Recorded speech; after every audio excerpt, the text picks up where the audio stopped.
Hey, what's up, everybody? So, how are we today?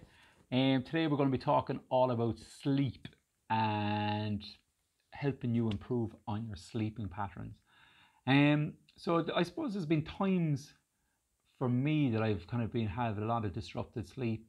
There's been times where I struggle to get to sleep. I think actually going back, some of the worst times for me to try and go to sleep was actually when I was back living with my dad. I was probably about 19 or so, and this was a time I was going through a really bad state of depression. I was also having panic attacks, and it was horrible because back then, like when I was having the panic attacks, it would hit me when I was trying to go to sleep. So I don't know, it was because when I was trying to relax, my mind was just going mental, and it was just the most horrible feeling ever. When you're in a panic attack, you just don't know what's going on. You can't control anything. It's like the next level up from anxiety. It just hits you like a ton of bricks. So that was, I suppose it went on for about a month or so. And I remember I used to actually start drinking to help me sleep, because if I was sober, it would just hit me hard and I would just freak out and I would just getting shakes and everything. I'd be awake all night long. It was absolutely horrible. So, but then, like, over the last few years and stuff, everybody goes through patches where we might have bad sleep or whatever. There could be stuff on your mind. You could be stressed or whatever it may be, and it will disrupt your sleep because your mind is just going mental. So today I'm going to share a really, really great exercise with you to help you improve on your sleep if your mind is actually racing. So if you're struggling on your sleep as well, it's obviously going to disrupt the following day for you, because if you have a shitty night's sleep, you're going to be tired, you're going to be lethargic, you might be cranky as well, you mightn't be as productive, you might start feeling a bit shitty, you might start feeling down. And obviously if you go through a few days or weeks of not having proper sleep, it's like your immune system probably start come down as well, and you start getting sick and all this other shit as well. So it can be tough when you don't have good sleep patterns. So I just want to share a few different things that you could do. It may not even relate to you, but it's just a couple of things that might actually help you with improving your sleep. I suppose one thing then is your caffeine intake. How much coffee are you drinking a day? Like if you're someone that's drinking a good few coffees and you're having a coffee 6, 7 o'clock at night, you're going to be that can still take effect if you're going to bed 10, 11 o'clock at night. So that's kind of one thing to be looking at. Your caffeine intake, making sure that you're not really having a coffee after say 3, 4 o'clock. You want to make sure you're giving yourself at least a good 5, 6 hours anyway before you go to bed, so that the stimulant of caffeine is actually reduced a lot in your body, that you're not actually lying there, maybe your mind is still jittery or whatever, from the coffee. So that's kind of a good thing to look at. Another thing as well is kind of making sure that you're drinking enough water. And we spoke about that in the last episode, about getting your water intake, having a bottle with you, making sure you're kind of drinking water with each meal as well. So that's kind of one or two little things to be looking at. And then I suppose the time you go to bed, like you really want to try and create a habit of going to bed at the same time every night, and also as well trying to wake around the same time every morning, so that you're in that proper routine, that you know that your body starts to recognize, okay, it's 10 o'clock, I know it's time to go to bed, or it's time to wind down and get ready for bed, or whatever it may be. And you get into that routine, and it's going to make it a bit easier, hopefully, for you to sleep anyway. Another thing then is on your phone. So I suppose, I think it was one of those games anyway, one of the bubble games or something like that I had on my phone. Candy Crush, that was it. I was playing that for ages on my phone. When I go to bed, it's like, bang, look at that. And what happens is you're staring into the phone, and the light from the phone, it actually goes into the back of your retina, and you're just basically waking up your mind again. And I used to play it, actually playing for about a good 20 minutes, half an hour, whatever. Then I go, right, time to go to sleep. I go to close my eyes, and bang, mind wide awake, or mental. So for me, I had to go affect that. You know what? I need to put this fucking thing away, and I ended up deleting the game. So I was just getting into that habit of just playing it at night and stuff. So turn that off, and that really helped. So if you're someone that's kind of looking on a phone or a tablet or whatever, and you're staring into it, and the light is coming back into the back of your eye, it's going to be waking up your mind, and you may find it very hard to sleep simply because of that as well. So what I kind of recommend there is, again, just try not to look at it when you're in bed as much as you can, or if you're watching movies on a tablet or whatever, try not to do it as well too late, because again, it can actually affect your sleep or affect your mind of stopping you from sleeping. So give yourself a bit of time to kind of wind down before you go to bed. Have your chill out time, have your relaxing time.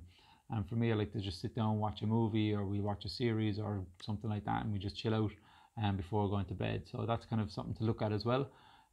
So I think that food can disrupt it as well. Do you know? Like if you've got a big heavy meal and you say, right, I'm going to bed now, you'll be just sitting in your stomach there, you know, and it'll be like, oh, you just feel a bit uncomfortable. I know if I had a huge meal and then I try to go to bed, it just puts you a bit on ease, and it can be a bit harder to go to sleep, and it's just sitting in your stomach and you're not digesting it properly. So again, looking at how late you're actually eating your meals, or even looking at the size of the meal that you're having.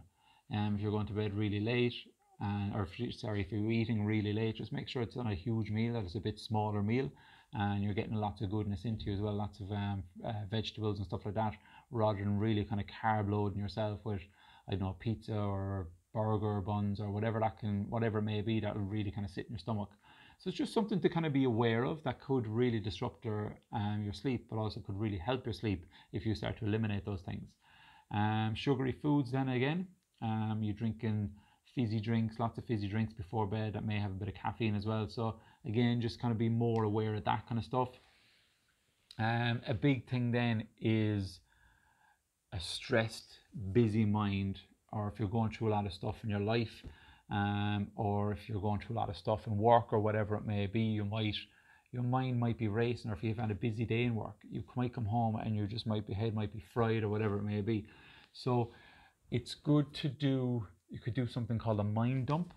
So before you go to bed, pen and paper, just write down anything that just pops into your head. You might spend 5 minutes on it. Anything that pops into your head, just write down.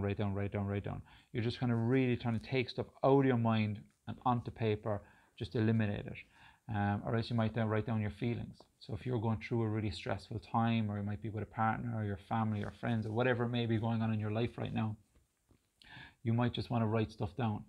Just again, spend 5 minutes, write down your feelings, write down your emotions that you're going through, might write down any anger, write down any frustration, just write down the first thing that comes into your mind, just write the shit down, get it out of your mind onto the paper.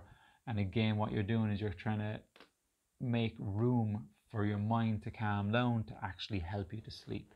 So that would be definitely one exercise or a bit of homework to take away from from today, is that if you're someone that's kind of stressed, freaked out of your head or at the moment or whatever it may be, a lot of shit going on in your life, just write it down. Just write that shit down. Just get it out of you and write it down, because it could make a huge impact on your sleep patterns and actually helping you to be able to switch off and actually go to sleep. So the next thing then I want to talk about is a breathing exercise. Now this is something I do a lot of, and I find it really, really helps me. I work with a good few people with anxiety as well, and I find that this is another really, really great exercise to help refocus your mind, helps to calm your body, and it really helps you to relax and sleep. And this is something called box breathing. So box breathing, right, is basically you close your eyes and you visualize a box in your mind, right? So you close your eyes, you visualize a square box in your mind, and then you'll run across the top of the box, you'll run down the side of the box, across the bottom of the box, and then up the opposite side of the box. As you go across each side, you're going to count to 3. Now, when you run across the top of the box and count to 3, you're going to inhale. So you're going to go, count to 3 seconds as you inhale, then you're going to hold for 3 seconds as you go down the side of the box. You're going to breathe out for 3 seconds as you go across the bottom of the box, and you're going to hold for 3 seconds as you go up the opposite side of the box.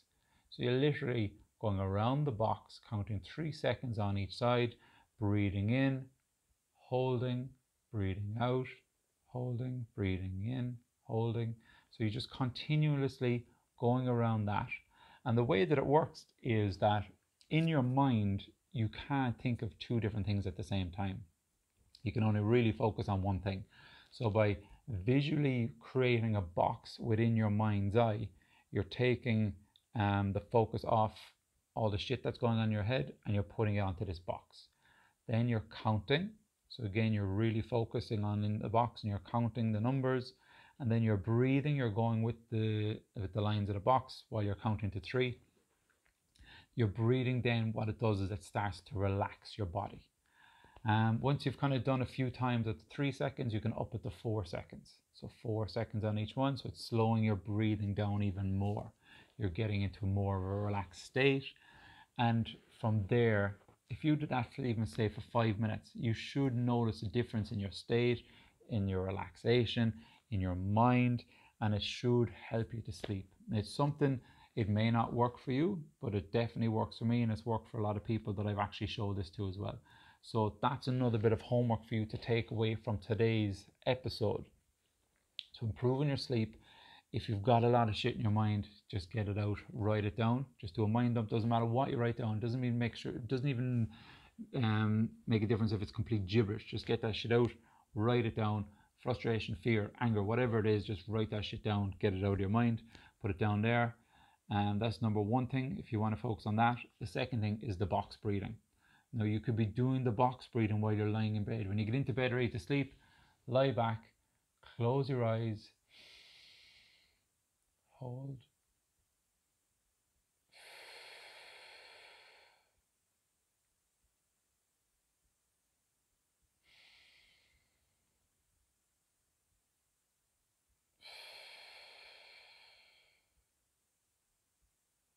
so literally you're just lying in bed.